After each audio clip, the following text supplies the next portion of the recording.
주님의 은혜가 여러분과 늘 함께 하시기를 축원드립니다. 오늘 우리에게 주시는 하나님의 말씀은 이사야서 42장의 말씀입니다. 우리가 그리스도인으로서 이 세상을 살아가는 동안에 가장 중요한 핵심 한 가지, 이 그리스도인으로 살아갈 때 가장 중요한 것을 한 가지 꼽으라면 우리는 단연 그리스도라는 그 이름을 꼽을 수 있을 것입니다. 그리스도를 아는 것이야말로 우리 그리스도인의 정체성이라는 것이지요.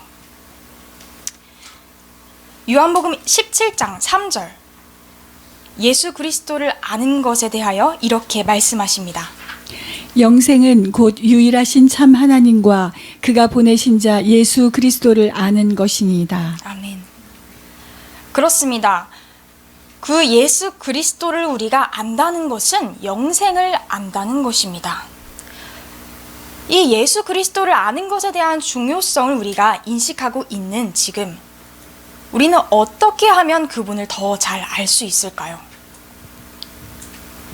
하나님께서는 예수 그리스도를 이 성경 전체 곳곳에 그분에 대한, 우리의 질문에 대한 해답을 숨겨 놓으셨습니다.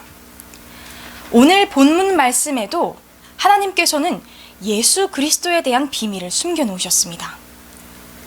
여호와의 종의 노래라는 제목을 가진 이사야서 42장 말씀은 그리스도 예수에 관한 예언을 기록하고 있습니다. 이사야서 42장 1절로 7절 말씀입니다. 내가 붙드는 나의 종, 내 마음에 기뻐하는 자, 곧 내가 택한 사람을 보라. 내가 나의 영을 그에게 주었은즉 그가 이방의 정회를 베풀리라. 그는 외치지 아니하며 목소리를 높이지 아니하며 그 소리를 거리에 들리게 하지 아니하며 상한 갈대를 꺾지 아니하며 꺼져가는 등불을 끄지 아니하고 진실로 정의를 시행할 것이며 그는 쇠하지 아니하며 낙담하지 아니하고 세상에 정의를 세우기에 이르려니 심들이 그 교훈을 앙망하리라. 하늘을 창조하여 펴시고 땅과 그 소산을 내시며 땅 위의 백성에게 호흡을 주시며 땅에 행하는 자에게 영을 주시는 하나님 여호와께서 이같이 말씀하시되 나 여호와가 의로 너를 불렀은즉 내가 내 손을 잡아 너를 보호하며 너를 세워 백성의 언약과 이방의 빛이 되게 하리니 내가 눈먼 자들의 눈을 밝히며 갇힌 자를 옥에서 끌어내며 흑암에 앉은 자를 감방에서 나오게 하리라. 아멘. 이 당시에 이스라엘 백성은 이 여호와의 종에 대해서 다윗의 혈통이며 또 자신을 구원할 그러한 메시아라는 개념으로 바라보았습니다. 현재 우리 살아가는 우리는 신약 속에서 이 말씀들이 모두 성취되었음을 발견합니다. 상한 갈대를 꺾지 아니하시며 꺼져가는 등불을 끄지 아니하시는 분, 그리고 진실로 정의를 시행하시는 분, 그분은 바로 우리 주 예수 그리스도이시지요. 마태복음 11장 5절 말씀입니다.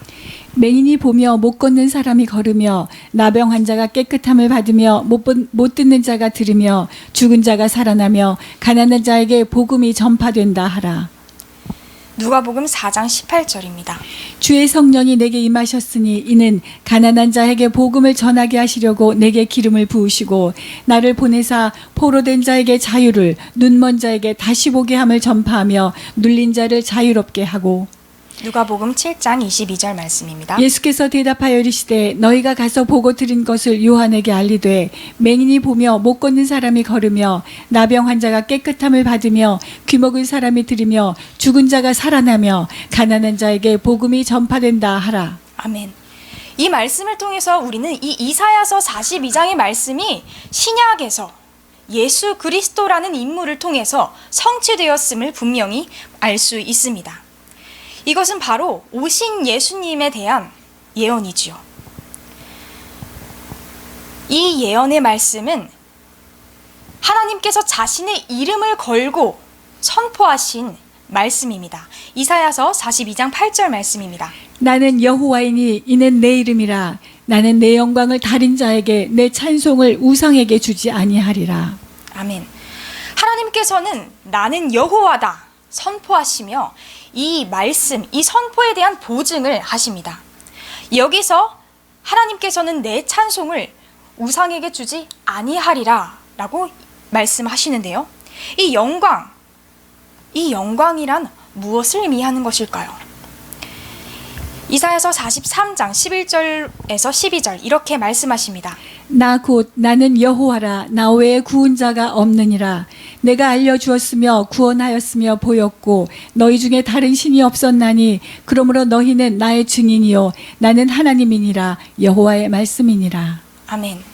하나님께서 나 여호와라고 선포하신 이 말씀은 내가 바로 구원자이고 나 이외에는 구원자가 없다라는 첫 번째 말씀과 두 번째, 나는 모든 것을 계획하고 그것을 성취하는, 그리고 그것을 미리 알려주는 자이다 라는 말씀을 하고 계신 것입니다. 하나님께서는 구원자라는 이 이름과 예언을 성취하시는, 알려주시는 자라는 이 영광을 다른 누구에게도 빼앗기지 않겠다 말씀하시는 것이죠. 이렇게 알게 하신 이가 이제 우리에게 또 새로운 일을 이르십니다. 이사야서 42장 9절 말씀입니다.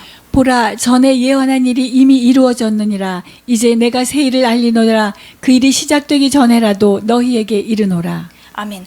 하나님께서는 미리 우리에게 어떤 일을 성취하실지 알려주시는 하나님이십니다. 이런 예언 가운데 우리는 어떠한 반응을 보여야 할 것인가요? 이사야서 42장 10절로 12절 말씀입니다. 항해하는 자들과 바다 가운데의 만물과 섬들과 거기에 사는 사람들아, 여호와께 새 노래로 노래하며 땅 끝에서부터 찬송하라. 광야와 거기에 있는 성읍들과 게달 사람이 사는 마을들은 소리를 높이라. 셀라의 주민들은 노래하며 산 꼭대기에서 즐거이 부리라. 여호와께 영광을 돌리며 섬들 중에서 그의 찬송을 전할지어다. 아멘. 어떠한 반응을 요구하고 계십니까?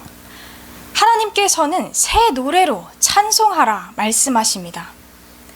그렇다면 여기서 말씀하시는 새 일을 우리는 무엇인지 궁금하게 되겠지요?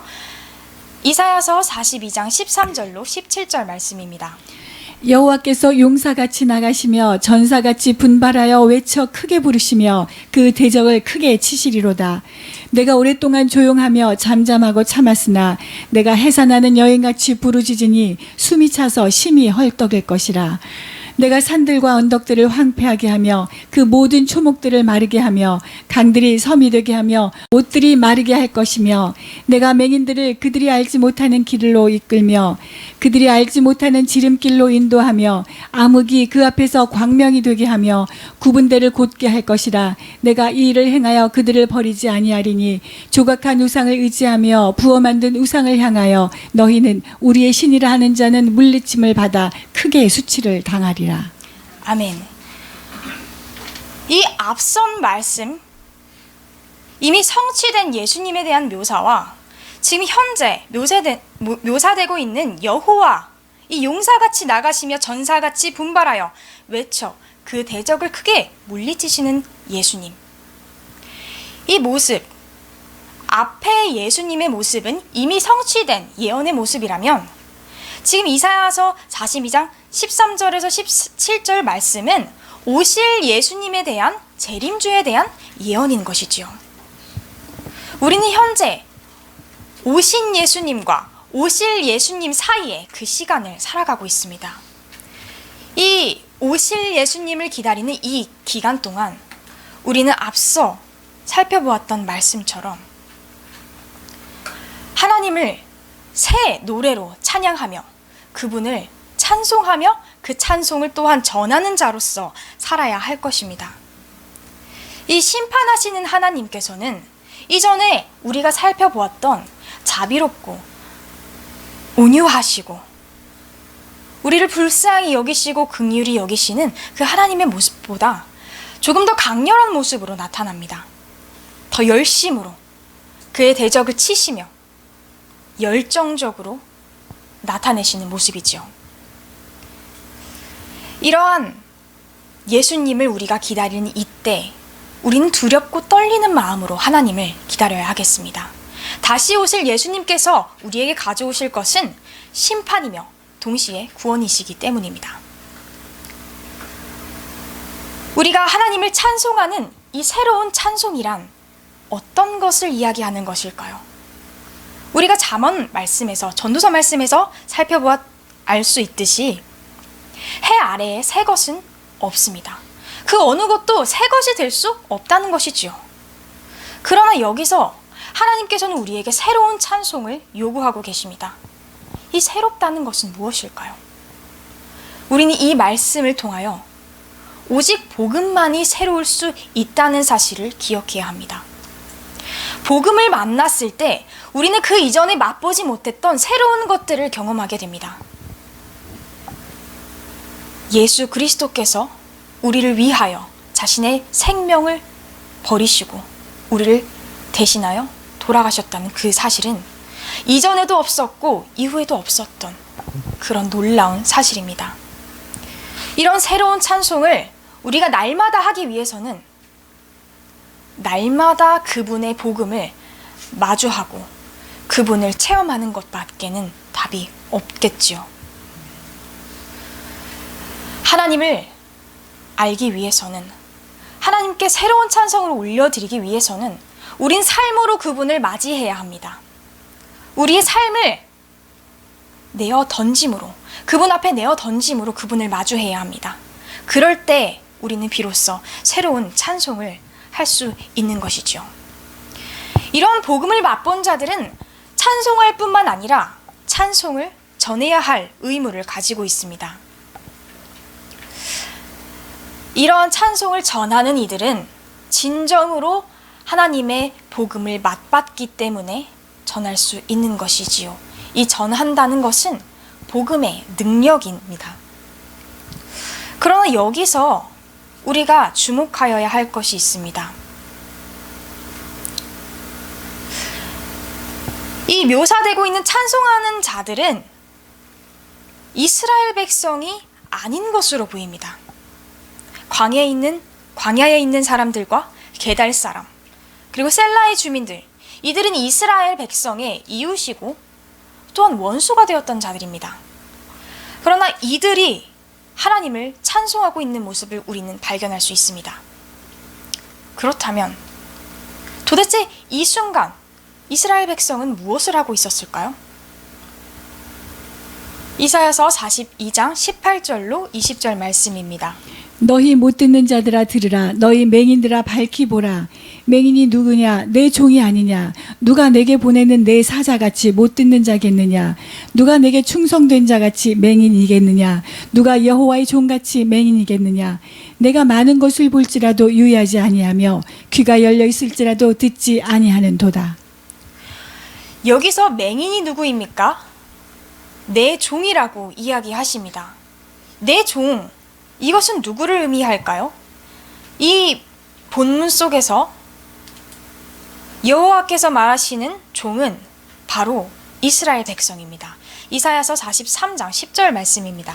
나 여호와가 말하노라. 너희는 나의 증인, 나의 종으로 택함을 입었나니 이는 너희가 나를 알고 믿으며 내가 그인 줄 깨닫게 하려 함이라. 나의 전에 지음을 받은 신이 없었느니라. 나의 후에도 없으리라. 그렇습니다. 하나님께서 택하신 이 이스라엘 백성은 증인이자 종으로 부르심을 받았습니다. 그러나 이 본문 말씀에서 이 종들의 모습이 무언가 부족해 보입니다. 이전에 예수 그리스도로 상징되었던 참된 종의 모습과는 너무나 다른 모습이지요.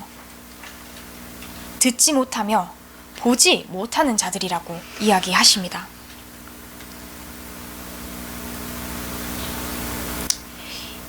하나님께서 이 이스라엘 백성을 향하여 주신 그 목적은, 택하신 목적은 무엇이었을까요? 이사야 42장 21절로 22절 말씀입니다. 여호와께서 그의 의로 말미암아 기쁨으로 교훈을 크게 하며 존귀하게 하려 하셨으나 이 백성이 도둑 맞으며 탈출을 당하며 다 굴 속에 잡히며 옥에 갇히도다. 노략을 당하되 구할 자가 없고 탈출을 당하되 되돌려주라 말할 자가 없도다. 여기서 하나님 여호와의 뜻은 분명히 드러납니다. 그의 의로 말미암아 기쁨으로 교훈을 크게 하며 그들을 존귀하게 하려 하셨습니다.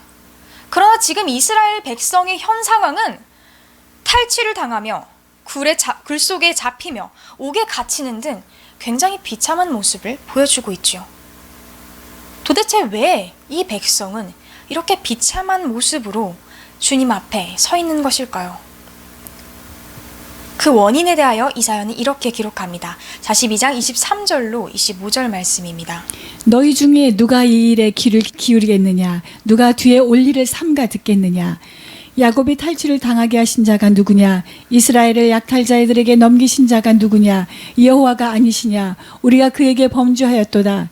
그들이 그의 길로 다니기를 원하지 아니하며 그의 교훈을 순종하지 아니하였도다. 그러므로 여호와께서 맹렬한 진노와 전쟁의 위력을 이스라엘에게 쏟아 부으심에 그 사방에서 불타오르나 깨닫지 못하며 몸이 타나 마음에 두지 아니하는도다. 그렇습니다. 이 이스라엘 백성은 여호와에 대하여 범죄하였다라고 기록하고 있습니다. 이들이 저지른 범죄는 바로 여호와의 교훈을 순종하지 않았다는 것이지요. 이렇게 범죄함으로 그들은 여호와의 맹렬한 진노와 전쟁의 위력을 온몸으로 받는 자들이 되었습니다. 그러나 그러한 상황 가운데 이스라엘 백성은 몸이 타나 마음에 두지 아니하는도다 라는 굉장히 독특한 모습을 보여주고 있습니다. 육체는 타 고통이 느껴지는 도중에 하나님께서 그들을 향하신 뜻이 무엇인지 깨닫지 못하는 것이지요. 마음에 두는 것조차 하지 않는다는 것입니다. 즉, 이들은 무감각해지고 있다는 것입니다. 우리가 신앙생활을 할 때 우리의 신앙 삶에도 이런 무감각해짐이 찾아올 때가 있습니다. 여호와의 뜻에 대하여 무감각해지고 죄에 대하여 무감각해지는 것이지요. 그 무감각해짐이 어떤 재난의 상황일 수도 있고 우리를 괴롭히는 누군가가 될 수도 있고 어떠한 상황에 지쳐서 무감각해지는 경우도 있을 것입니다. 그러나 분명한 건 우리가 이스라엘 백성과 동일하게 우리 삶에 무감각함 이 병이 들어온다는 것이지요. 우리의 삶에 이런 무감각함이 찾아올 때 우리는 그 원인을 살펴보아야 할 것입니다. 도대체 무엇이 잘못되었는가 하는 것이죠. 이사야서 42장 4절 말씀입니다. 그는 쇠하지 아니하며 낙담하지 아니하고 세상에 정의를 세우기에 이르리니 섬들이 그 교훈을 앙망하리라. 여기서 섬들이라고 하면 이스라엘 백성 그 이외, 즉 이방인들을 의미합니다. 이 이방인들은 그 교훈, 여호와의 교훈을 앙망하고 있습니다. 그 교훈을 따르고자 하는 마음이 있는 것이지요. 그러나 이 야곱, 이사야 42장 24절의 말씀에 야곱은 어떠한 태도를 취하고 있는지 살펴보겠습니다. 야곱이 탈취를 당하게 하신 자가 누구냐? 이스라엘을 약탈자들에게 넘기신 자가 누구냐? 여호와가 아니시냐? 우리가 그에게 범죄하였도다. 그들이 그의 길로 다니기를 원하지 아니하며 그의 교훈을 순종하지 아니하였도다. 여러분, 여기서 야곱은 하나님의 택하심을 받은 하나님의 종이라 택하심을 받은 백성입니다. 그러나 이들은 여호와의 교훈에 순종하지 아니하는 모습을 보입니다. 도리어 이방인들이 여호와의 교훈을 앙망하고 있는 모습을 보이지요. 우리는 이제 예수 그리스도의 가족으로서 택하심을 받은 자들입니다. 이러한 택하심을 받은 우리가 여호와의 교훈을, 하나님의 뜻을 진정으로 순종하며 사모하는 마음을 가지고 있는지 살펴보아야 합니다. 이러한 무감각함은 우리에게 신앙생활의 하강을 이루기 때문입니다. 이러한 때에 우리는 어떻게 해야 합니까?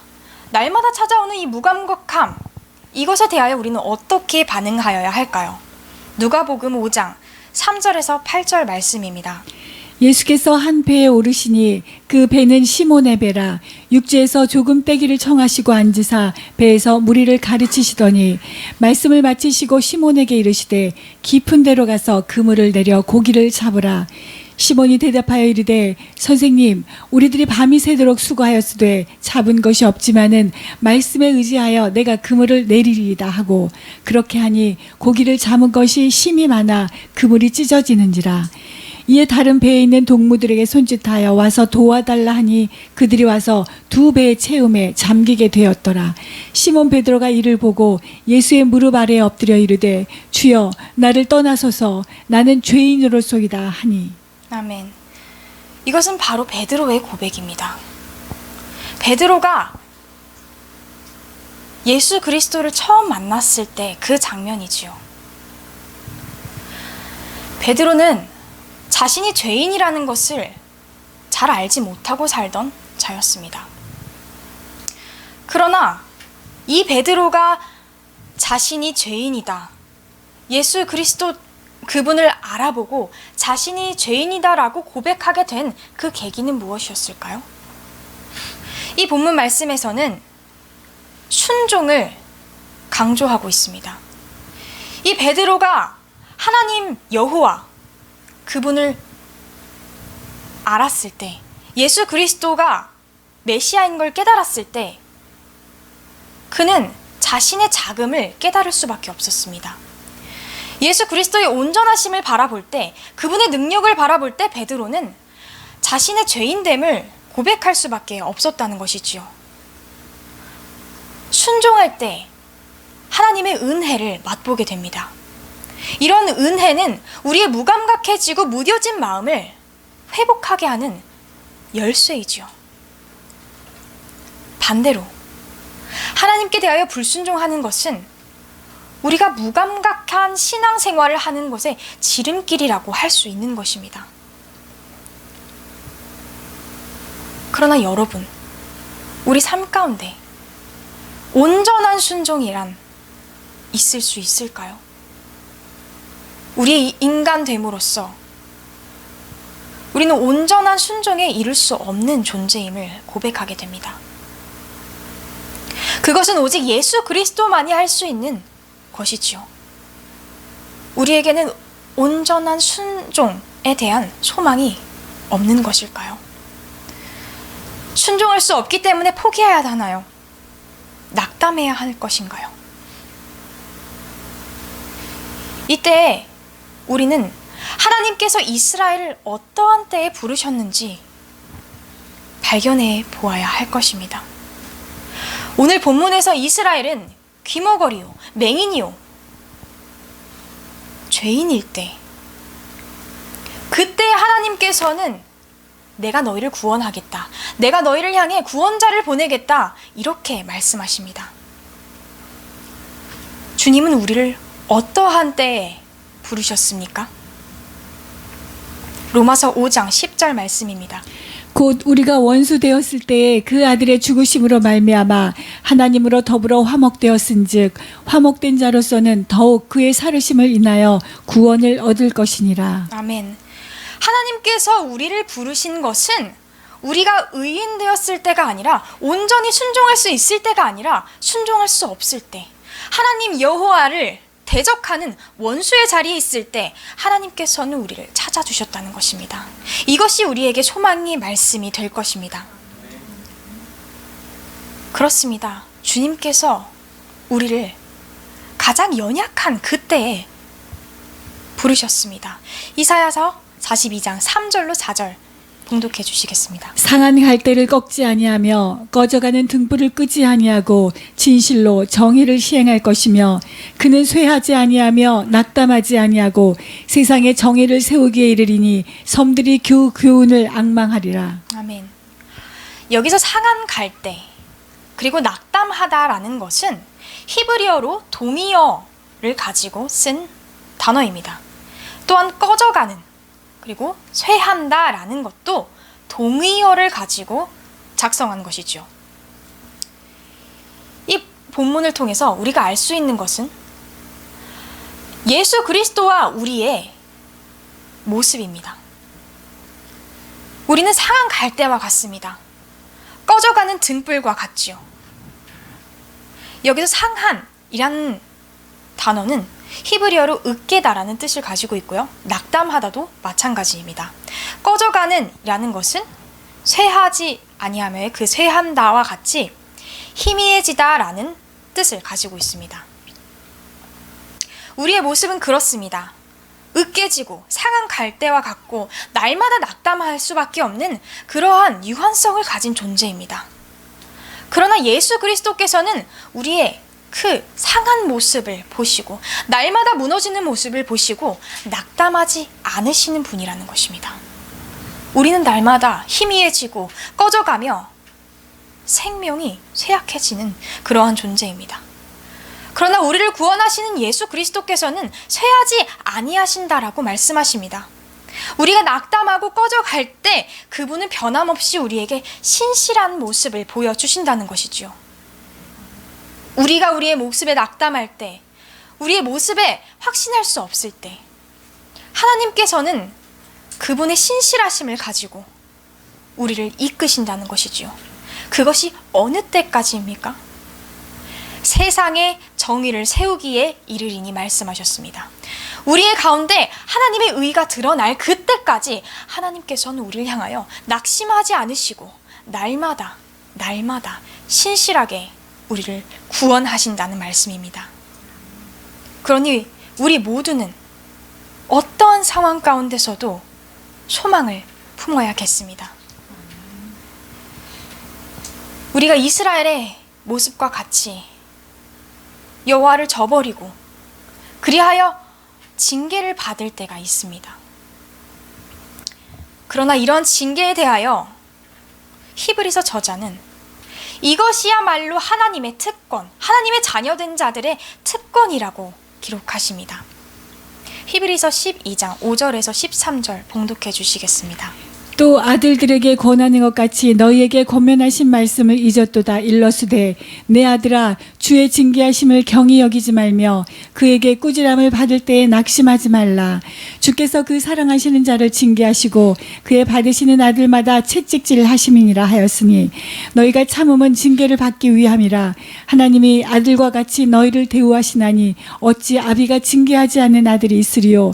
징계는 다 받는 것이너늘 너희에게 없으면 사생자여 참 아들이 아니니라. 또 우리 육체의 아버지가 우리를 징계하여도 공공하였은즉 하물며 모든 영의 아버지께 더욱 복종하며 살려 하지 않겠느냐. 저희는 잠시 자기의 뜻대로 우리를 징계하였거니와 오직 하나님은 우리의 유익을 위하여 그의 거룩하심에 참여케 하시느니라.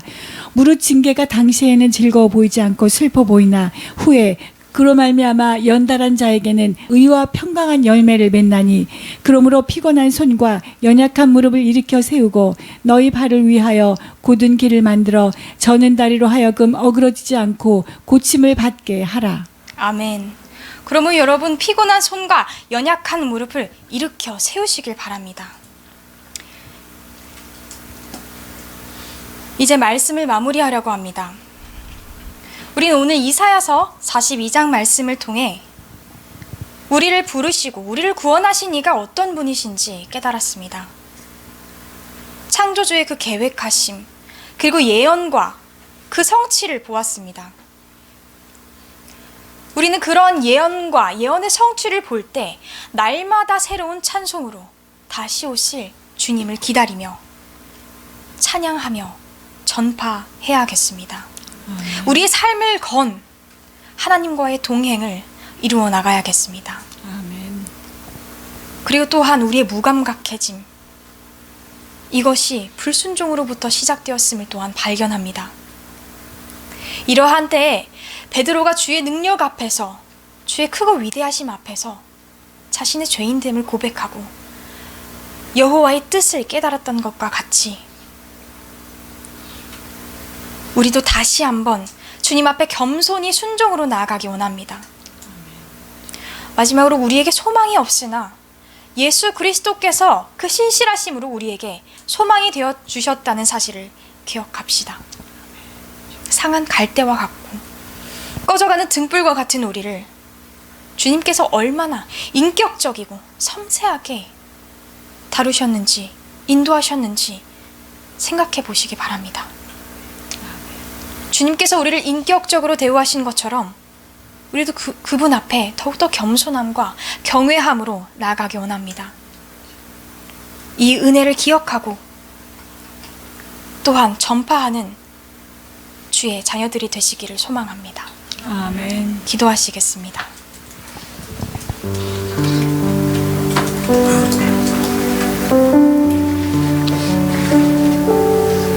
우리를 창조하시고 우리를 부르신 하나님 아버지, 주께서 우리의 연약함을 아시는 줄을 우리가 고백합니다. 주님, 우리의 체질을 아시나니 우리는 먼지와 같음을 고백합니다. 그러나 주여, 주께서 천지를 지으셨고 모든 만물을 인도하시며 모든 것을 통치하시며 인도하시는 주님이심을 또한 고백합니다. 우리 연약함으로 우리에게 소망이 없을 그때 예수 그리스도 유일한 구원자시오 우리를 진리로 이끄시는 그분을 보내시어 우리에게 참 소망을 얻게 하시니 감사를 드립니다. 주님만이 우리의 소망 되심을 고백합니다. 우리는 상한 갈대와 같고 꺼져가는 등불과 같지만 주여, 주의 신실하심으로 우리를 붙잡아 주시옵소서. 이 은혜를 기억하고 주님 앞에 겸손함으로 나아가는 주의 백성 되기를 간절히 원합니다.